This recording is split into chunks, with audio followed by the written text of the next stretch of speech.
This is one couple's DIY tiny house in Ecuador. James is from Ireland and built the home with his Polish partner, Monika. The two are living tiny in Ireland right now after spending 5.5 months on their Ecuadorian home.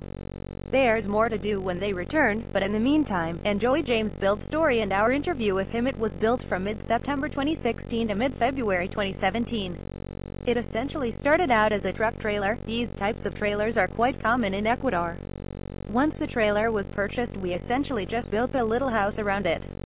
Neither of us had really done anything like this before, and I have never worked in a trade or anything, so it was quite an undertaking for us, especially in the quite short time we had available to us. We had to get some hired help for a few weeks to speed up the process, but we did a lot of the work ourselves, including the furniture and loft.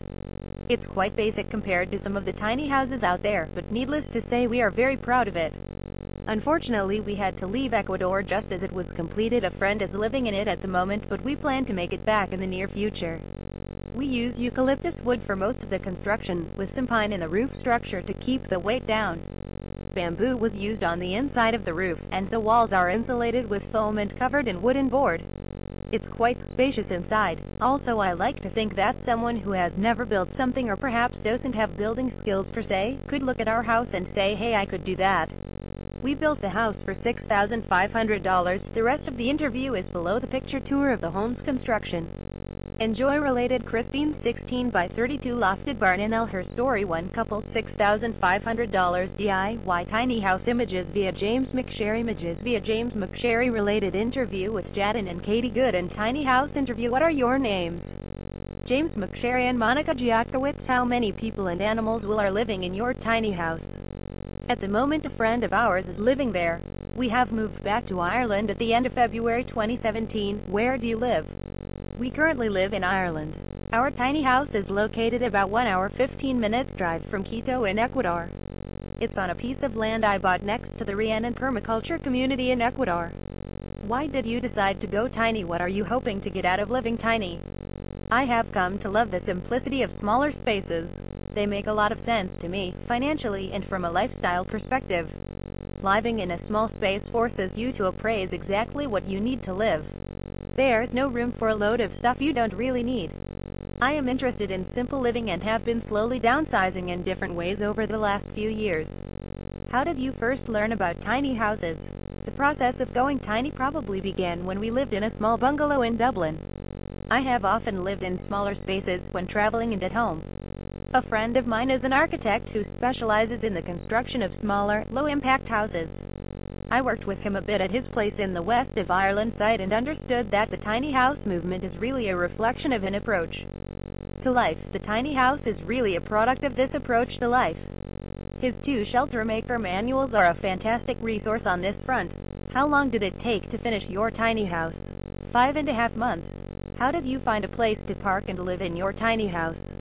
I own the land. While the house started out as a trailer, it's not going to be moving anywhere now. Before going tiny, what was life like? Life felt a lot more cluttered. We are about to move into a small apartment in Ireland and I am in the process of clearing out most of my possessions at home. When we lived in Ecuador building the house, we also lived close by in another tiny house at the Rhiannon community. What benefits are you experiencing after going tiny?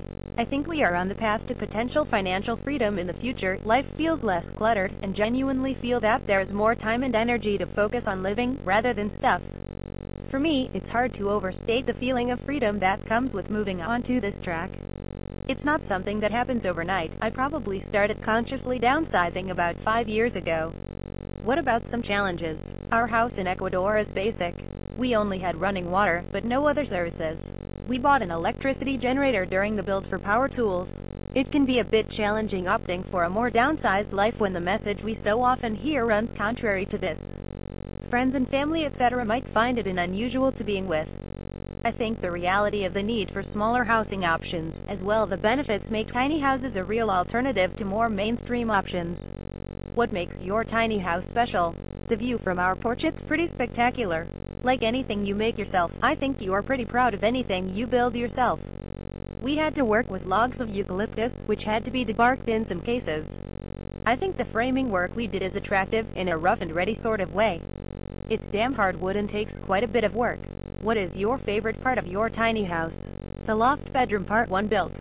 It took time and patience and was the first time I had attempted something like that, so was happy with the result. What, if anything, would you change about your tiny house now that you've lived in it? To be honest, there's so much more we wanted to do, but didn't have the time this time around.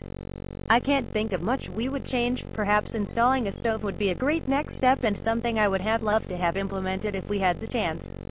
There's still lots of work to be done on the outside, including finishing off the porch. That will come in time. What helpful advice would you give to others interested in going tiny?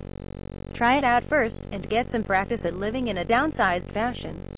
Sell a lot of stuff, have a go at building yourself if you are in a position to do so. Building the home was one of the most rewarding things I have ever done. Check out James' blog here, and learn about how much it costs to build the house here. Resources: James' blog, Occam's Last Razor. Share this with your friends, family using the email social reshare buttons below. Thanks. If you like this, you'll love our free daily tiny house newsletter with more. Thank you more.